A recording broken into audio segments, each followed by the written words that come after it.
Salut! Alors, tu as probablement fait beaucoup d'enregistrements de cas. Maintenant, on va aller vers la facturation.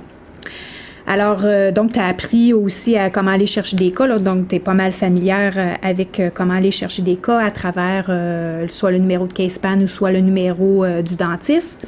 Donc, quand on s'apprête à faire la facturation, la première chose qui est très, très, très importante, c'est de lire la prescription. C'est la chose la plus importante dans un laboratoire dentaire. Tout le monde est responsable de lire la feuille de prescription parce que une des choses que je dis à tout le monde, c'est que tu as besoin d'assumer que l'autre a fait une erreur avant toi. Alors, il ne faut pas assumer que tout le monde a fait ça parfaitement, puis que qu'est-ce qui est écrit, c'est exactement qu'est-ce qui est supposé d'être. Alors, tu vas vouloir justement être curieuse puis vérifier pour voir si tout est correct. Alors, supposons qu'on va chercher justement le cas que j'ai inséré. Alors, on va chercher mon cas numéro 1. C'est le cas, c'est le CasePan qui est devant moi. Il est terminé. Alors, supposons qu'on est le 18 aujourd'hui ou en fait, on est le 17 par exemple. Ici, ça aurait dû être le 17 en effet. C'est parce que je viens, en fait, ça aurait dû être le 15 ici. Alors, donc, je vais chercher mon cas. Ça, tu sais comment aller faire. Par le CasePan, ça va être la chose la plus facile.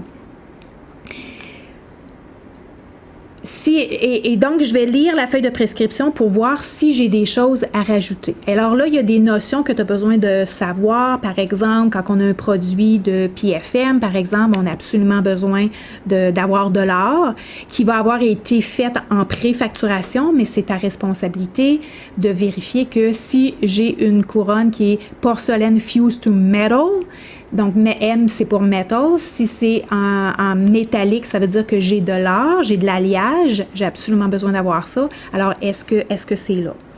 Deuxième chose, c'est sur la feuille de prescription, puis aussi à travers la préfacturation, mais sur la feuille de prescription, c'est très possible qu'il va y avoir, par exemple, un épaulement de porcelaine.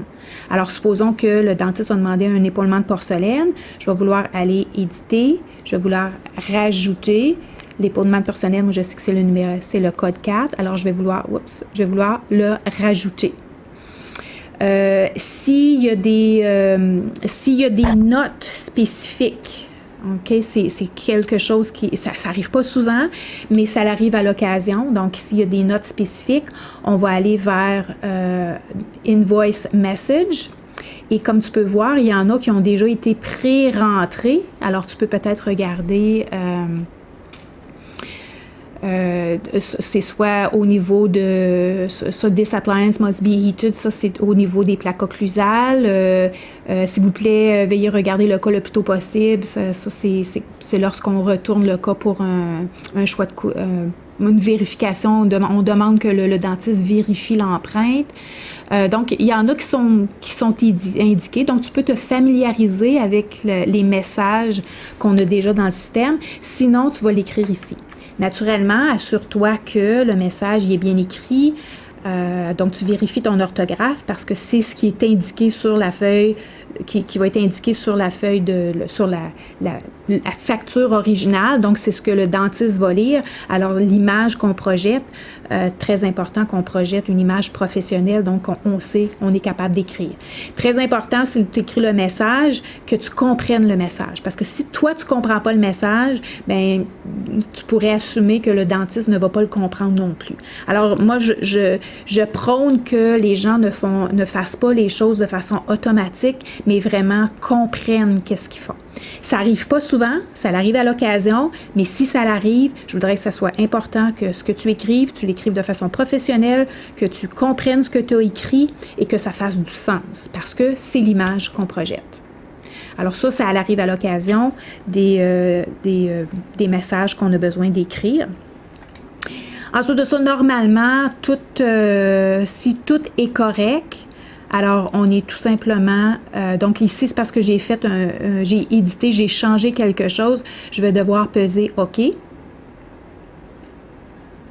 Et si tout est correct, j'ai vérifié ma facturation et ça semble bien selon les notions que j'ai. Et ça, ces notions-là, bien, c'est à force de pratiquer que tu vas t'apercevoir que oui, ça fait du sens. Alors, je vais regarder, par exemple, est-ce que j'ai vraiment une couronne ou est-ce que c'est vraiment un pont à plusieurs unités? Je vais regarder s'il y a autre chose. Je vais regarder s'il y a il y a de l'alliage, s'il y a une note. Donc ça, c'est toutes les informations. Donc tu viens habitué à un moment donné à savoir qu'est-ce que tu as besoin de regarder. Si tout est correct, tu vas tout simplement peser sur le petit onglet ici jaune, Invoice. Oui, des fois, ça prend un certain temps. Et ça va t'amener à la fenêtre pour imprimer. Et automatiquement, le système va imprimer 2 factures. Alors, on va peser OK, tout simplement. Le système va imprimer 2 factures. Donc, tu t'assures d'avoir dans ton imprimante une facture puis une feuille blanche. Alors, la facture originale va être envoyée au client. Et la facture blanche va rester ici, être brochée avec la feuille de prescription originale.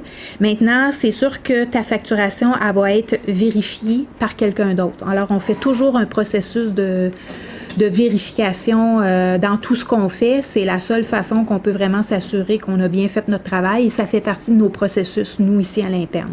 C'est comme ça qu'on rassure notre client que, dans le fond, il n'y a pas juste une personne, la responsabilité ne tombe pas sur les épaules d'une personne, mais bien de toute l'équipe au complet.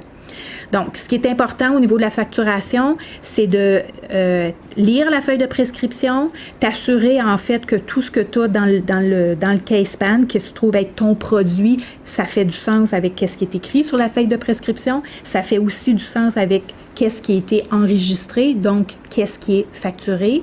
Tu changes qu'est-ce que tu as besoin de changer. Tu poses des questions à ton superviseur si tu en as besoin, parce que c'est sûr et certain que tu ne peux pas tout savoir au début. Et c'est correct.